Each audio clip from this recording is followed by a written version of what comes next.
Welcome to an episode of Inner Work Guides, Alchemical Gnosis, Yoga of the West. I'm your host, John H. Reed III. Let's get to it.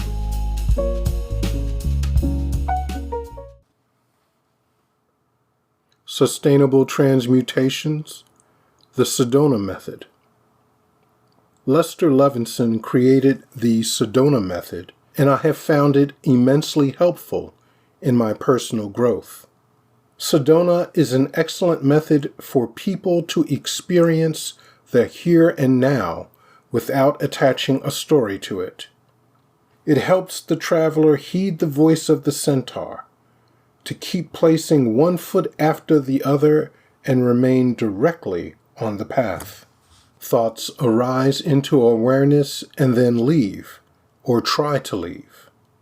Upon becoming aware of a thought, most of us immediately attach a story to it. Usually, this takes the form of a story from our past, conjuring up all sorts of feelings and emotions associated with that story. The fact is, if we allowed the thought to arise into awareness and then let it leave, which again is what it wants to do and is in its inherent nature to do, we would not have the vast majority of problems and strife that we experience in life.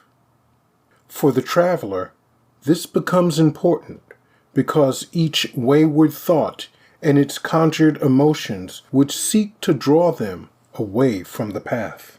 I'm not saying that one needs to become an automaton regarding feelings or emotions. The faithful traveler still desires, still feels. Their emotions have always been active and will always be present. Emotions are a fact of life and are a necessary part of it, for without them, we could get nothing done.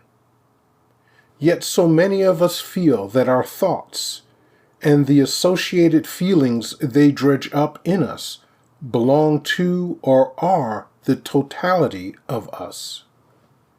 We become trapped in the enticing illusion, mindlessly following the arresting song of the sirens, just beyond our grasp, forever losing oneself in their sirenic harmonies of desire, feeling, expression, and suppression. The mundane person really has no idea what they want, and because of this, the early traveler is liable to lose their way. The Sedona method sounds the alarm. Stay on the path, giving the traveler the mental fidelity they will need to process any distraction that arises along the path.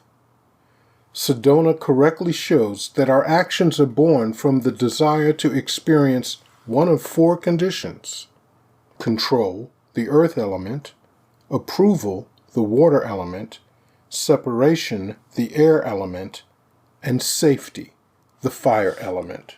The sirenic harmonies of desire, feeling, expression, and suppression are usually first heard with some external object or stimuli. You experience something that causes a sense of want, hope, or shame. Pausing along the path to observe something in the distance, you ought to keep your feet planted and stay put while you process the stimuli. Instead, one all too often seeks to satisfy one's fancies by acquiring an external item. The truth is, though, that the external item will never bring happiness. It might seem like it does for a moment or two upon its acquisition, but quickly enough, one's mind has drifted far from the path, and then a new want surfaces, which is actually a new form of the old want, and you are eventually carried away by the provocative promise of fleeting external distraction. Rather than continually losing yourself in your feelings and emotions, the Sedona method gives you the key to this dilemma. You are not your feelings or emotions. They are but the conjurations of your awareness. With this wisdom, the search for external items can cease. the traveler maintains control of their course, and while he may stop to process the emotions felt along the path, they will never lose their way because he no longer hypnotically identifies with their desire. Nor does he seek their external resolution. Of the many emotions we experience, Sedona teaches that 9 emotional states are inherent in any human being. They are apathy, grief, fear, lust, anger, pride, courageousness, acceptance, and peace. That we all can feel and experience these emotions is undeniable. Suppose you read the name of each emotion individually, then pausing between each one, meditated on the word.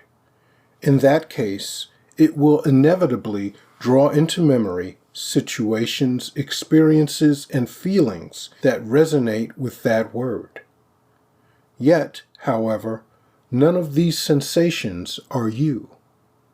They may be called up and then quickly dismissed by focusing the mind on something else. While emotions may be conjured, you, the true you, cannot be called up or rejected, for you are the awareness that perceives all we term emotion, desire, situation, experience, and feeling. The above may be hard for some to grasp right now, and others will understand it intellectually, but not viscerally, through the nervous system. At present, that is all right.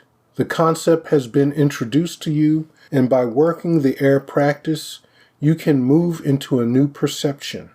With persistence in practice, you will acquire more and more control over the emotions and desires you decide to act on. You will wrest control of your attention and be able to heed the words of the centaur. Stay on the path. In helping the traveler achieve this control, the Sedona has 5 central questions that it requires the traveler to ask. 1. What are you feeling or believing right now? 2. Could you welcome or allow that feeling or belief? 3. Could you let that feeling or belief go? 4. Would you let that feeling or belief go? 5. When? Next week, we will see how the traveler used this in his esoteric journey.